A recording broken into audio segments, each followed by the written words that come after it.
Hey everybody, Michelle is here on this Sunday, sitting in front of my computer here, relaxing and enjoying the evening. I just want to come through real quick and talk about uh, some things um, that, it, like I said, everything happens in stages, you know, stages of development. And it is so important to allow people to go through their stages in development um, because otherwise we're doing a disservice to them as well as doing a disservice to ourselves. And what that means is that we all have to make mistakes, right? We all have to make mistakes. We all have to reap what we've sown and understand there's consequences and cause and effect. Okay. And the last thing that we want to do and what we've been doing for centuries, decades, millennia is interfere with someone's stages of development. Okay. So that means what? Well, that means in their behaviors and their actions. Now, defending yourself for life-threatening situations is different. Okay, if you need to defend yourself for a life-threatening situation, whether you are protecting yourself, your family, somebody you love, that's completely different and justified. I don't ever want anyone to believe, because it's a belief, that you're not supposed to defend yourself against something that's a life-threatening situation to you, right? And I've also said, yes, words hurt. Sometimes words cut like a knife and they hurt. The words that people are saying to each other, the way that we communicate with each other, the way we treat each other, how we, and the main thing is how we talk to each other and in the tones. I don't know why that bothers me more than the feelings per se, because like I said, I can manage my feelings and emotions very well. But sometimes when I hear a tone coming at me from someone, especially if someone I love, or somebody I have respect for, or somebody I admire, the reason it troubles me or concerns me is because, like I said, you can't block out sound, no matter what I don't care how you cover up your ears, because it does come in and affect other senses, like the feelings and the vision. So in other words, it still hurts regardless, whether I'm a visionary person, auditory, and feeling. Okay. There's something about tones that does more damage, because even if you are hearing impaired, like I said, it still, those tones and sounds come through in one of those modalities in your senses. So you either see it, it becomes a flash of a vision of something, that you're recreating in your mind, or you feel it. That's why people in their feelings and emotions can become violent, and the people that are in their auditoriness, they do so much damage with their tones. So that's why tones are so effective. Music and tones are so effective. Okay, remember, everything's positive and negative. Okay, you can hear harmonious sounds as well as demonic, and disharmonious sounds, and that'll affect your whole being. Okay, like somebody yelling, like my mom used to have her fits of rage, because of her bipolarness and the words that would come out of her mouth. It's like it like cuts like a knife. Okay, and I told you I was involved with. I've been involved with several people over the course of time. When I say involved, I mean I have a association, exchange with them, where the sounds of their voice, whew, when I hear them talking to the children, whew, you know. So because I can control and manage certain things to the best of my ability, stuff still gets through. That's why I don't allow stuff to get into my feelings and my emotions per se, because I know how devastating it can be. Okay, sound is the most devastating thing to all of us.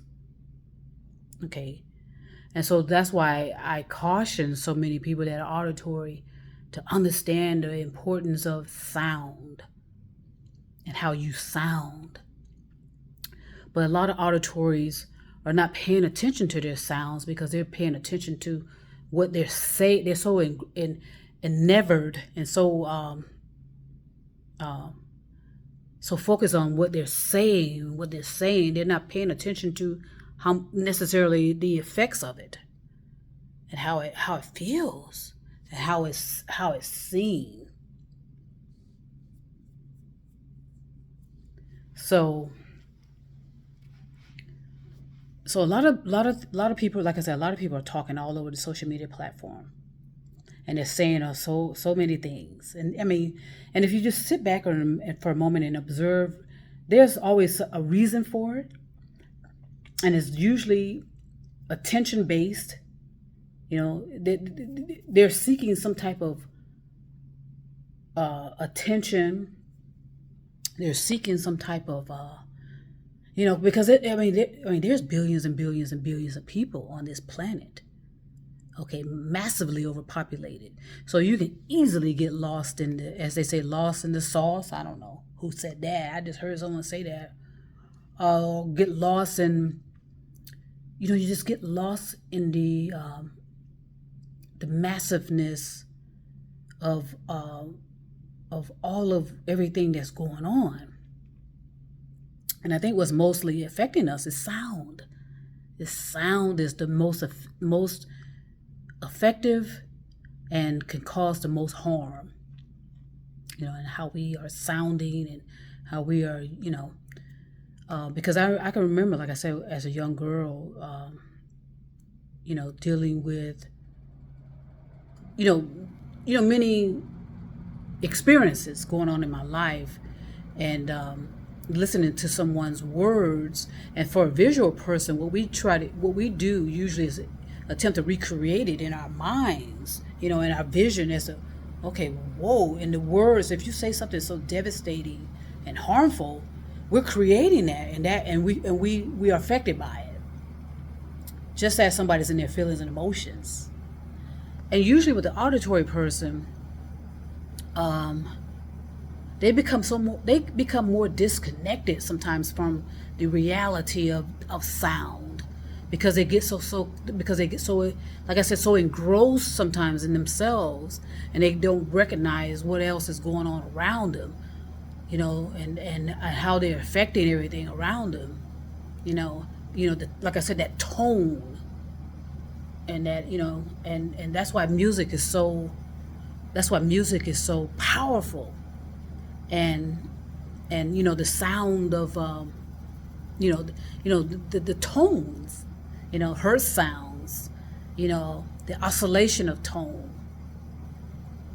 And so you can pick up so much in someone's tone. You can pick up hatred, most definitely. You can pick up envy if you're paying attention, jealousy if you're paying attention. But hatred, you can pick that up. I know I can. I'm just being very honest. And I can pick up disrespect. I can pick up that condescending. Condescending is a part of gaslighting, by the way. Yeah, it is. And if you're not capturing, and because usually people that are condescending, they've been abused, or not abused, but they've been affected by someone that's a narcissistic sociopath. It could be a relative, it could be a relationship or something. And you're picking up reminiscences, and you're picking up residue, breadcrumbs, and all that kind of stuff. So we're all affected, okay? All affected by by action and behavior, but in my opinion, more so by tones and sounds that coming out of people's mouths. And it can do so much damage to people, especially those that are in their feelings and emotions. And so that's why the people that are in their feelings and emotions turn out to be, homicidal, suicidal, and they're taking everybody out. They're gonna take everybody out. So that's why you have to be gentle and kind with people, and recognize how you are coming across with your language, your tones that are coming out of your mouth. That's all of us. Okay. And recognize that, individually we cannot defend everything, right? We defend what we can, right? But it's kind of foolish and draining of energy to attempt to control everything. You can't, you're not really supposed to be trying to control anyone except you. You control your narrative. You control your behavior, your actions. You control your feelings and emotions. You cannot control anybody else. Okay, so what does that mean? Well, as they said, sometimes you have to pick your battles and ask yourself, okay, who is this benefiting? You just have to talk yourself down. That's what all I'm saying. Sometimes you have to talk yourself down and say, do I need to even be concerned about, and in most cases you don't. Okay. I told you with your consciousness, as you are evolving, whether you are participating or not, at some point your consciousness is not going to tolerate certain type of energy anyway, certain type of atmospheres, certain type of groups, certain type of people. Your consciousness is not going to allow it because it's devastating to you. It affects you more so than them. It has no effect on the others, people that that are that may be causing you some type of discomfort, some kind of harm, some kind of concern. So I just know over the course of time, there's a lot of things that are lost in the abyss, and there's not a goddamn thing any of us can do about it. And that is usually in the relationship of ignorance, hatred, jealousy, envy. There's not much any of us of righteousness can do about that. That's an individual responsibility only. Okay? And all we can do is not project, but all we can do is demonstrate righteousness, demonstrate proper behavior and actions, and allow people just to go on. It has come to this point in this stage of our lives where, okay, if it's not about love, universal love, then you're going to have to dismiss all that other stuff going on in the background noise, because it can affect you, and you can devolve. Instead of evolving, you can devolve. And maybe I'm not even saying the word right, but you can roll yourself back to where you are rolling in the dirt with a particular reality that you thought you had resolved. In other words, you are starting, because a righteous person can become self-righteous and unrighteous at the drop of a dime. It's that fragile. Okay? And like I said, there's a thin line. Yes, it is. You can be sane today and insane tomorrow. So you have to choose, okay, what path am I want to take?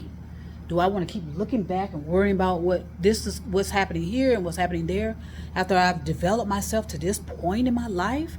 It's too risky. I would not do it. I would not do it.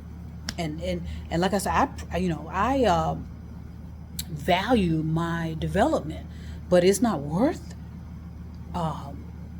taking on certain, unless my life is in danger, or somebody I love is in danger, or, okay, then you're going to see a warrior side to me that, okay, nobody wants to deal with that. Who wants the warrior or myself come out? And that's, I'm sure that's true with everybody.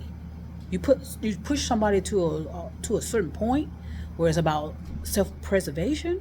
Okay, you're gonna see a whole lot of there's a whole unleashing of a force of energy that, okay, and we all have it. I know that, it's a force, and once it's unleashed, okay, game over.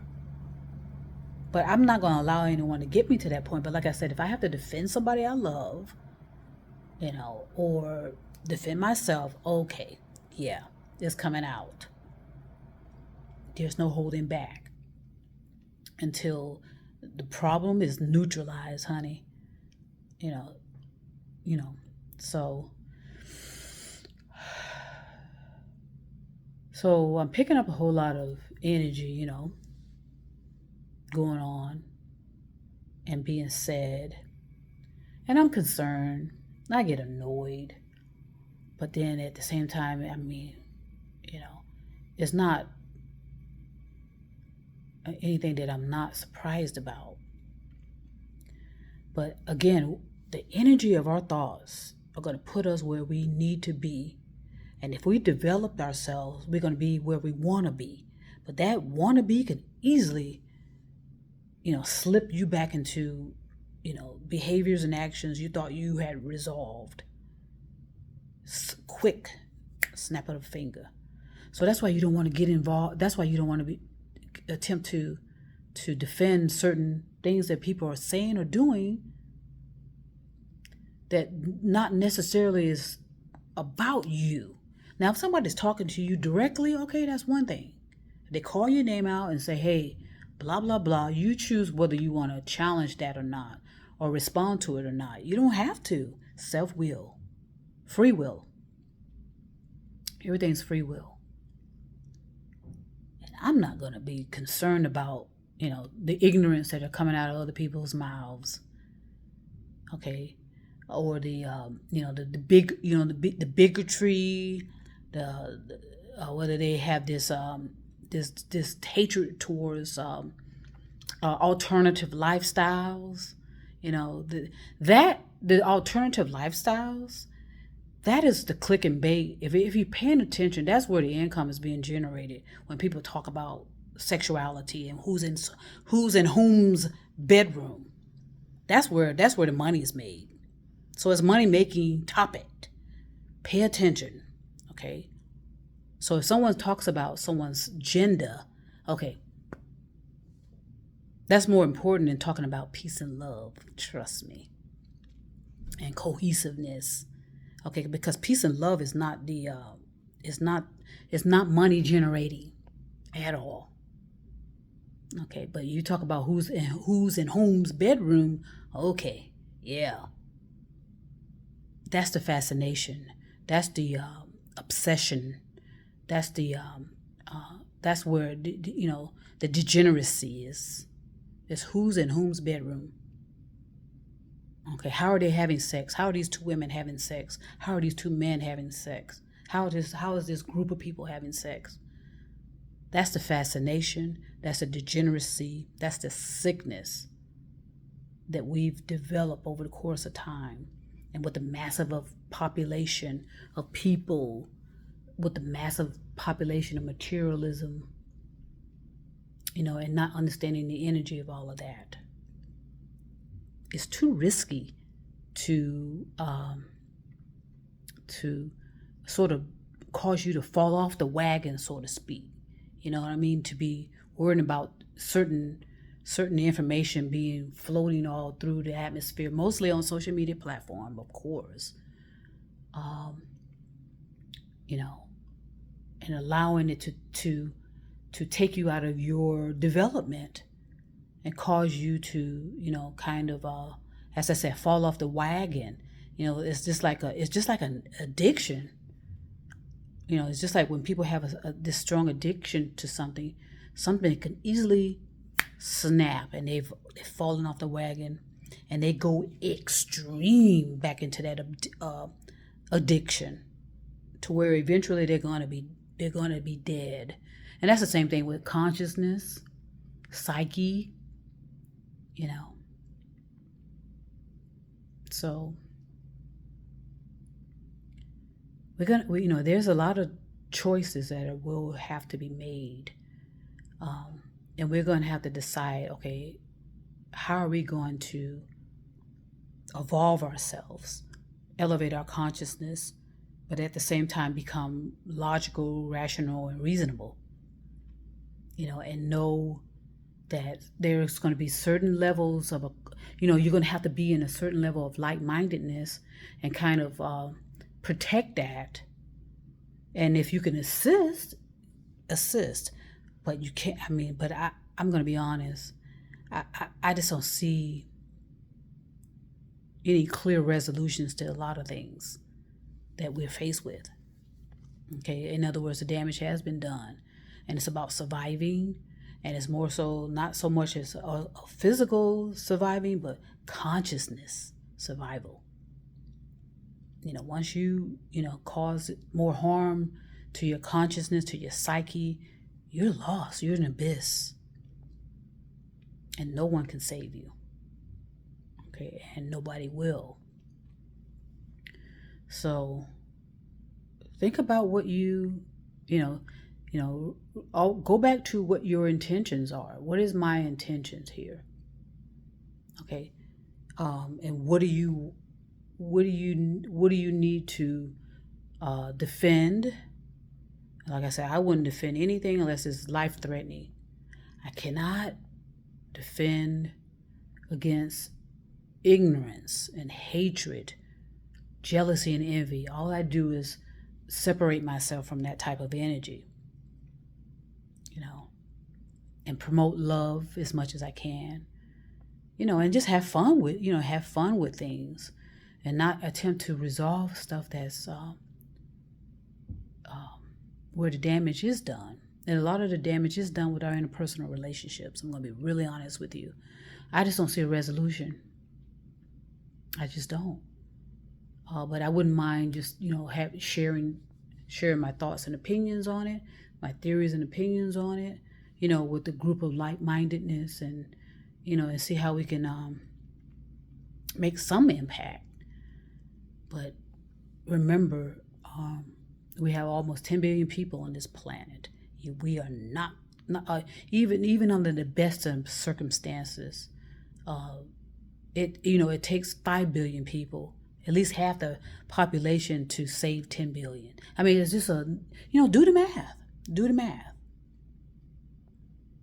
And I think it's more important to save your consciousness and your psyche. That's what you're responsible for. Now, if you don't take and try to take your feelings and emotions out of things and say, hey, okay, and talk yourself down and say, okay, what's the purpose? What's my intention? Am I still on my intentions? Okay, am I still operating? Am I still traveling the path I seek? Am I still aligned with what I want and what I need and all this and that and the other? It's a constant self. It's a constant self-evaluation. It's a constant self-analysis. It's always about what you want to do. And sometimes you may have to just take a break. All right, maybe I need to take a break and get off of this for a while, because we have such a turnover in conversations, and everybody's focused over there one moment, and then we're focused over here, and it just becomes crazy to attempt to be in all the pots of what's going on around the world. You're gonna get yourself hurt. It's usually consciousness, psyche. So, neutralize your feelings and emotions, suspend your ego, and recognize the troubles we have, and decide, okay, how can I make an impact that doesn't affect me or doesn't risk my development? Because like everybody else, I can easily, turn it up if I wanted to. But why would I? I wouldn't.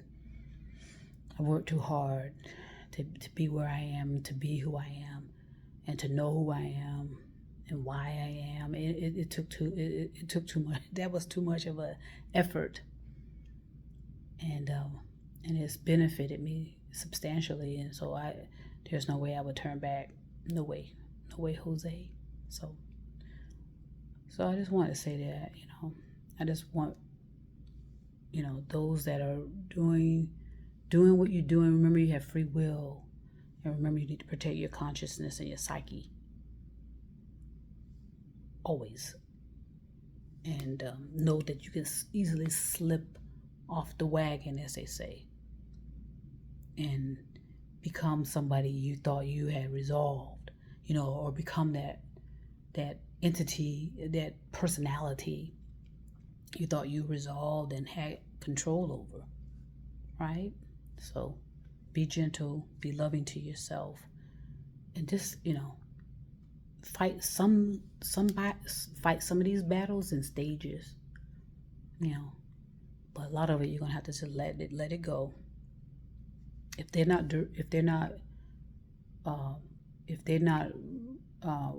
wanting to hear from you directly or hear from me directly, all I can do is just put out as best I can the type of information in hopes of answering the questions or resolving it or neutralizing it or whatever. It's just information. Okay? Peace and love. And trust me, I'll be back.